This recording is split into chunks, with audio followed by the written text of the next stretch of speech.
안보 포퓰리즘이고 국민들을 속이는 대국민 사기극입니다. 대한민국 대통령이 김정은 수석 대변인이라는 21세기의 색깔론, 사상검증, 이게 될 말입니까? 적과 내통한 국정원의 가장 중요한 임무가 북한과 물고 트는 겁니까? 진정한 내통의 원조, 바로 통합당 계통의 정당하고 정권들 아닌가요? 지금 그리고 과거의 기사 속에 숨은 진실을 찾아가는 시간, 저널리즘 성찰 프로젝트 김희택의 저널 어택. 안녕하세요. 오늘은 때만 되면 좀비처럼 살아나는 색깔론에 대해서 말씀드려볼까 합니다. 지난 6.25 70주년 기념식 행사 때 연주한 음악이 북한 국가하고 비슷하다. 북한 외교관 출신인 태영호 통합당 의원 등이 주장을 했는데 일부 언론들이 대대적으로 보도하면서 커졌죠. 근데 알고 보니까 차이코프스키 교향곡 4번 1악장인가요? 북한을 비롯해서 영국이나 세계 여러 나라에서 차이코프스키 교향곡을 편곡을 해서 국가로 활용하고 있다고 밝혀졌는데 색깔론이 빚은 참사? 아니 코미디라고 할 수밖에 없죠. 21세기에도 살아남아서 끈질기게 반복되는 색깔론, 얼마 전에도 있었죠. 주체상 신봉자십니까? 아니십니까? 국민들 앞에 솔직히 나는 이제 주체상 버렸다. 이게 뭐 그렇게 힘든 말입니까? 그 당시에도 주체사상 신봉자는 아니었고 이인영 통일부 장관 후보자 국회 인사청문회 때 대놓고 사상검증하겠다 그래서 하더니 박지원 국정원장 후보자한테는 적과 내통한 지금 저는 대한민국 국민입니다. 6.15 남북 대표님만 대한민국 국민이에요? 제1야당 원내대표라는 사람이 적과 내통하는 사람이다. 뭐 이런 표현을 했어요. 한반도 평화관리 차원에서 북하고 접촉한 거를 적과 내통이다라고 이렇게 부르면 박정희 전두환부터 해서 이명박 박근혜 정부까지 다 내통한 거라고 봐야죠. 진정한 내통의 원조, 바로 통합당 계통의 정당하고 정권들 아닌가요? 영화 공작의 한 장면을 보겠습니다. 1997년 12월 대선이 있었는데 중국 베이징에 주재하는 북한 정권의 간부 한 사람이 평양으로 전문을 보내는 장면이 나오죠. 전문의 상세한 내용은 등장하지 않는데 앞뒤 맥락을 보면 1996년에 있었던 4.11 총선 때하고 비슷하게 휴전선 지역에서 무력 시위를 해달라 부탁을 남쪽이 해왔다, 그런 취지인 거죠. 여당 의원 두 사람 그리고 안기부 실장이 그쪽 사람들을 이제 직접 만나서 거래를 시도한 걸로 이제 영화에 나오죠. 그런데 이 영화 자체가 실화의 바탕을 두고 만들어진 거죠. 한겨레 기사 한번 볼까요? 공작 배우 비의원 주모.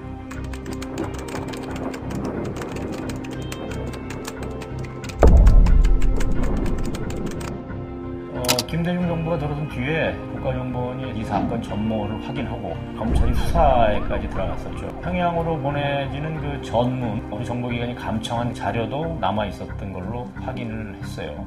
당시 이제 이 기사에 등장하는 비의원이 이제 한겨레신문을 상대로 소송까지 했는데 소송 결과는 비의원이 졌죠. 취재기자하고 다른 언론사 기자들까지 법정에 증언을 나가서 국정원장하고 국정고위간부한테 이런 내용을 들었다라고 하면서 이제 당시 원장 실명까지 공개를 했어요. 총풍공작이라고 하는 것 자체가 대선 전에 이미 김대중 후보 쪽에 이제 누설이 돼서 미수에 이제 그칠 수밖에 없었고 강압수사 논란까지 일어나서 이른바 총풍사건 전모는 이제 결국 밝혀지지를 않았는데 전부 내용도 물론 이제 공개되지 않았죠. 당사자들이야 잘 알고 있을 거고요. 정보기관도 다 알고 있겠죠.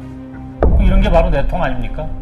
김대중 대통령이 취임하면서 이제 처음으로 정권 교체가 이루어지니까 이전 정권에서 있었던 내통한 거, 북풍을 이용해서 공작을 한 거, 이런 것들이 다 한꺼번에 이제 들춰지기 시작했죠. 그 첫 계기가 된 게 아마 이 기사 아닌가 싶습니다.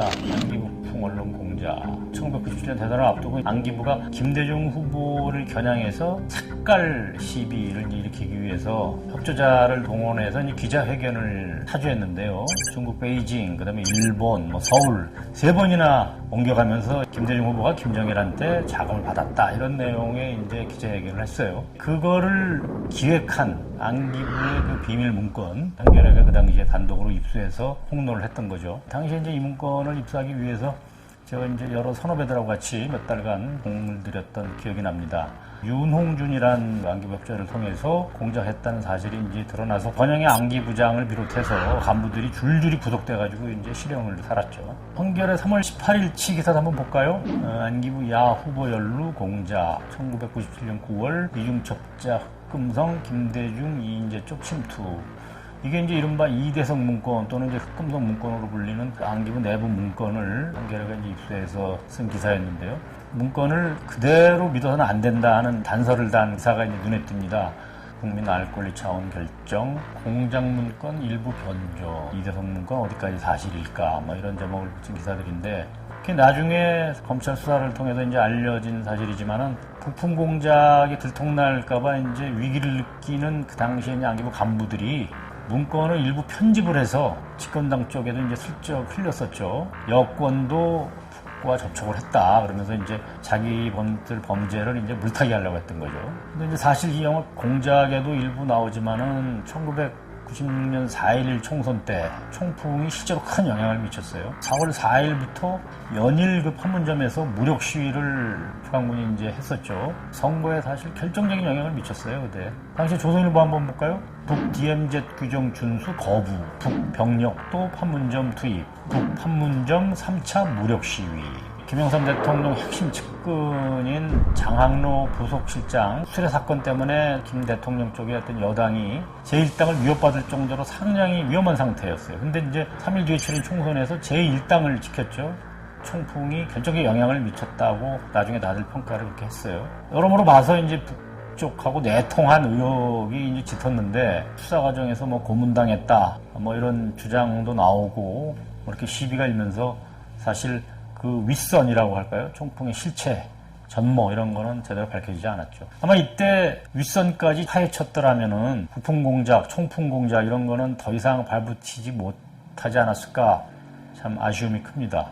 하여튼 그래서일까요? 문재인, 박근혜 후보가 맞붙은 2012년 대선을 앞두고도 어김없이 북풍이 몰아치게 됩니다. 조선일보 10월 9일치 일면 한번 보죠. 노 대통령 김정일 만나 NLL 주장 않겠다고 말해. NLL 문제 있다는 노 대통령의 말 못 들었느냐며 북인민무력부장이 2007년도 국방장관회담 때 공격했다. 노 정상회담 직후 NLL 땅 따먹기 하듯 발언. 그리고 대선 직전 12월 14일 날 김무성 의원이 부산 서면 유세에서 아예 당시 정상회담 속기라고 그러면서 이런 내용들 줄줄 읽었어요. 대한민국의 대통령 노무현이가 북한의 김정일에게 가서 한 말입니다. 여러분 기가 막히지 않습니까 여러분? 제가 여러분 앞에 이 내용을 낭독하면서 너무나 승부면적에서 북박에서 제대로 읽지 못했습니다. 여러분 대한민국이 이렇게 되어서 되겠습니까? 친박인 윤상현 의원이 노 대통령의 당시 정상회담 발언 취지가 그런 건 아니었다 라면서 이제 사과 비슷하게 이제 말을 하긴 했지만은 선거는 이미 끝난 뒤였죠. 선거 때마다 북풍이 기승을 부렸습니다. 안보를 정치인과 정권이 이용하는 거죠. 안보 포퓰리즘이고 국민들을 속이는 대국민 사기극입니다. 수구 보수 세력과 수구 보수 정권 아주 나쁜 습관을 그동안 계속해왔던 거죠. 수구 보수 언론들은 그때마다 여기에 적극적으로 부응해서 대서특비를 하곤 해왔습니다. 언론이 단순히 조연에만 머무는 것도 아닙니다. 스스로 북풍을 적극 이용합니다. 안보 상업주의죠. 근데 그때그때 말을 바꾸는 걸 보면은 가치관이나 노선이 그렇기 때문에 이렇게 보도를 한다. 이렇게 보기도 어렵습니다. 나는 네가 쓴 기사를 알고 있다. 나는 네가 쓴 기사를 알고 있다. 박근혜 정권 때 조선일보 안 그랬죠. 2014년에 북한이 대북전단용 풍선을 겨냥을 해서 고사총을 쏘고 한반도에 상당히 긴장이 조성된 때가 있었어요. 북한에서 이제 김영철 국방위 정찰총국장을 남북회담 대표로 이제 보냈어요. 그때 조선일보 뭐라고 썼는지 한번 볼까요? 이런 북한과 마주 앉아 합의를 일궈내는 것은 엄청난 인내를 필요로 한다. 인내라고 그랬어요. 긴 호흡으로. 긴 호흡이가 중요한 얘기죠. 남북 대화를 이어갈 원칙과 분명한 방향 설정이 중요하다. 또 박근혜 대통령이 2014년 1월 1일 이제 신년 기자회견 하면서 통일은 대박이다. 이렇게 외쳤는데 조선일보 역시 1월 1일부터 통일이 미래다. 뭐 이런 장기 시리즈를 시작해서 무려 243건 기사를 내보내면서 이제 응원을 했는데 예를 들면 이런 기사들이에요. 통일에 대비해서 대북 지원 원조를 늘려야 한다는 의견이 62%고 통일 관련 세금을 부담할 의향이 있다는 국민이 10명 중 6명이다. 북의 1인당 소득은 천천히 끌어올릴수록 통일 비용이 크게 줄어. 경제 통합은 남북 모두에게 이득. 통합이라는 표현을 썼어요. 포괄적 경제통합협정 추진해야 한다. 남북 간 경제협력 분위기를 한껏 끌어올려서 통일 대박론에 이제 맞장구를 쳤죠. 이렇게 북한과의 협력과 경제통합까지 이제 주장했던 조선일보가 문재인 정권 들어서 180도 태도를 바꿨죠. 조선일보 한번 볼까요? 천안함 폭침 주범이 평창 온다. 2018년 2월 23일치 일면 머리 기사인데요. 천안함 주범이 한국과 유가족 능멸하게 만들 텐가. 결론적으로 테러리스트 수괴를 받아들여서는 안 된다. 이렇게 썼어요. 당시에 자유한국당 의원들 어떻게 했나요? 즉시 통일대결에 자리를 깔았죠. 그 1박 2일 거짓 투쟁에 들어갔습니다. 협상하러 오는 사람 막으면 도대체 협상하지 말라는 건가요? 김정은과 트럼프가 핵단추 네가 크네 내가 크네 운운하면서 일촉즉발의 위기 상황을 연출하다가 평창 올림픽을 계기로 해서 대화의 모멘텀을 잡았고 남북 정상회담, 북미 정상회담, 남북미 3자가 같이 만나는 3자 정상회동 등등을 이어갔는데 그동안 내내 딴지를 걸었죠. 대북 제재만이 김정은을 핵포기로 몰고 갈 수 있다. 미국을 이렇게 대하고 뒷감당은 누구 몫이 될까? 한국 정부 대북 과속에 분노하고 있다. 한미동맹 껍데기화하고 있다. 요약하면은 절대로 대북 제재는 완화해서는 안 된다. 미국하고 다른 얘기 나오면 큰일 난다. 딱 이 두 가지 논리죠. 오로지 그 얘기만 주야장창하면서 남북 북미 협상을 위한 노력들을 깎아내렸고 북미 협상하고 남북 관계가 교착 상태에 빠진 뒤에도 마찬가지였어요. 조중동 다 비슷하죠. 6.25 70주년 이번엔 볼턴이 나라를 구했다. 북핵 폐기 없는 종전선언보다 북미 회담 결렬이 국민에 유리했다. 북미 회담 결렬 잘 됐다는 얘기죠, 차라리. 글쎄요, 이런 주장에 우리 얼마나 공감들 하실지 모르겠네요. 지난 7월 23일에는 그 이인영 통일부 장관 후보자 인사청문회가 있었죠. 탈북자 출신인 태영호 의원이 사상 전향을 언제 어디서 했냐 이렇게 따져 물었어요. 일부 언론들이 태 의원을 편들고 나왔습니다. 소위 주사파 시각에 대한 절연 여부를 묻는 것은 필요한 절차다. 통일부 장관 후보자가 어떤 생각을 갖고 있는지는 철저하게 검증돼야 마땅하다. 국민 앞에서 북한 왕조 체제, 세습 독재, 인권 유린, 핵 위협에 대해 어떻게 생각하는지 분명히 밝혀야 한다. 이걸 보면서 사상 검증 자체의 위헌성 여부는 둘째치고 정말 조선일보는 하나도 달라진 게 없구나 그런 생각이 들었습니다. 조선일보 1998년 10월 21일치 한번 볼까요? 중공군 전쟁 개입을 변호. 김대중 정부 초기 그 대통령 자문 정책위원장이던 최장집 고려대 교수의 사상이 위험하다. 이때부터 거의 2달에 걸쳐서 실었는데요. 물론 이제 월간조선이 먼저 선수를 쳤었죠. 11월호에서 최장집 교수의 충격적 6.25 전쟁관. 6.25는 김일성의 역사적 결단. 논문의 일부 표현, 말꼬리 잡으면서 사상 검증을 했죠. 오죽하면 법원이 월간조선 배포 금지 결정까지 했겠습니까? 이분이 최근에 문재인 정부를 향해서 전체주의라는 표현을 하셨다고 하는데 조선일보, 중앙일보는 대서특필하면서 이제 맞장구를 쳤던데 확실히 사상 전향했다고 이제 보는 모양이죠. 조선일보도. 근데 어쨌든 당시 최 교수가 손해배상 소송까지 냈다가 결국은 취하를 했는데 여기에 대해서 조선일보가 제대로 사과했다는 얘기는 들은 적이 없어요. 그러니까 이런 나쁜 버릇이 지금까지 되풀이되는 거 아닌가. 최 교수도 일말의 책임감을 느껴야 되는 거 아닌가. 물론 이제 김영삼 정부 초기에도 역시 통일부 장관이던 한환상 부총리의 6.25 관련 논문을 문제 삼아서 한환상의 충격적인 대북관 논하면서 이제 월간조선과 조선일보가 사실상의 사상 검증을 했죠. 결국 1년을 못 버티고 이제 경질이 됐습니다. 또 이명박 정부 때는 헌법재판관 후보자한테 국회 인사청문회 사실상 사상 검증을 했어요. 조용환 헌법재판관 후보자를 겨냥을 해서 천안함이 북한 소행임을 확신하냐 이렇게 추궁을 하는 거예요. 본인이 정부 발표를 믿는다라고 했는데도 확신한다라는 표현을 안 했다고 의원들이 따지고 조선일보 같은 데는 법관 자격이 없음을 실토한 것이라고 사설로 비판을 했고 결국 국회에서 인준이 불결됐죠. 그 당시 대화록을 보면은 진짜 황당하기 일데없는 말꼬리 잡기로 의원들하고 언론이 협잡을 해서 멀쩡한 재판관 후보를 난도질을 한 셈이죠. 문재인 정부 때도 김희수 헌법재판소장 후보자가 희생양이 됐죠. 통합진보당 해산 결정에 반대 의견을 냈다고 그래서 사상이 의심스러운 그런 사람 취급을 했어요. 특히 문재인 정부 들어서는 대통령과 정부를 직접 겨냥하기 시작했어요. 청와대 주사파라는 거는 거의 관용구가 되다시피 했고요. 나경원 전 통합당 대표는 대한민국 대통령이 김정은 수석 대변인이라는 낯뜨거운 이야기를 듣지 않게 해 주십시오. 사실 이런 사상검증이나 색깔론은 내통 운운하는 말을 했던 통합당이 원조죠. 그 뿌리인 정권들이 수십 년 이어지는 내내 고문으로 조작을 해서 죄 없는 사람들의 목숨을 빼앗고 감옥에 가둔 사건들이 셀 수 없이 많습니다. 거슬러 올라가자면 이승만 정권은 직전 대통령 선거에서 2위를 한 야당 대표 진보당의 조봉암 선생을 빨갱이로 몰아서 사형시켰죠.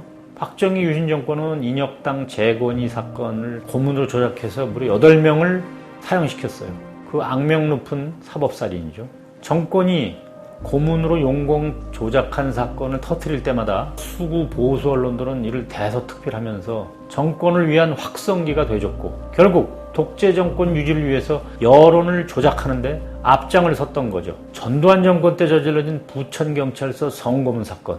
언론들은 공안당국 발표를 그대로 받았으면서 성을 혁명 도구화했다. 크게 제목을 달았어요. 그리고 나중에 성고문 사실이 드러나서 고문 경관이 구속됐는데도 아무런 사과나 정정기사 하나 없었습니다. 노태우 정권 때는 정권이 위기에 몰리자 공안정국을 조성해서 유서대필 사건을 만들어냈습니다. 이때 조선일보의 그 유명한 김지아 시인의 기고 죽음의 구판을 걷어치워라가 실렸습니다. 공안 통치로 위기를 돌파하려는 정권에 결국 힘을 실어주는 글이었던 거죠. 이 대목에서 꼭 짚어야 할 게 있습니다. 결국 조작 사실이 확인돼서 재심에서 강기훈 씨에 대한 무죄가 확정되던 날 조선일보 사설을 한번 보겠습니다. 증거의 신빙성에 대한 판단은 재판부마다 다를 수는 있다. 궁극적 진실은 강씨 본인이 아는 것이다. 진실은 본인이 안다. 과연 무슨 뜻으로 이렇게 썼을까요? 강씨가 이게 언론 맞느냐? 라고 분노를 표시했습니다. 강씨 아니더라도 정말 분노하지 않을 수 없는 그런 표현이죠. 조선동화 모두 올해 초 100주년을 맞았지만 용공 조작으로 독재 정권에 부역한 데 대해서 제대로 사과하지 않았어요.